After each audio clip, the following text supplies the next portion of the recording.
Hello, welcome back to my channel. আজকের এই short ভিডিওতে আমরা নার্সিং সার্ভিসের একটা খুব গুরুত্বপূর্ণ শব্দ নিয়ে কথা বলবো।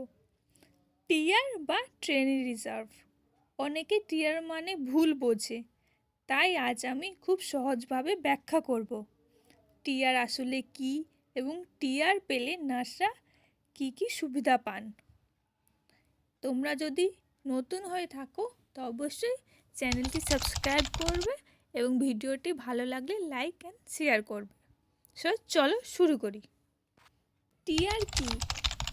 দেখো, নার্সিং সার্ভিসে টিআর এর ফুল ফর্ম হলো ট্রেনি রিজার্ভ। এর মানে কি?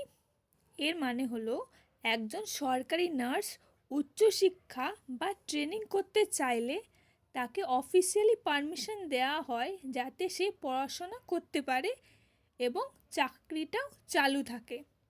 সবচেয়ে বড় কথা, এই সময় নার্সরা ফুল স্যালারি পায়, মানে পড়াশোনা করতে করতে বেতন পাওয়া যায়। এটাই হলো টিআর।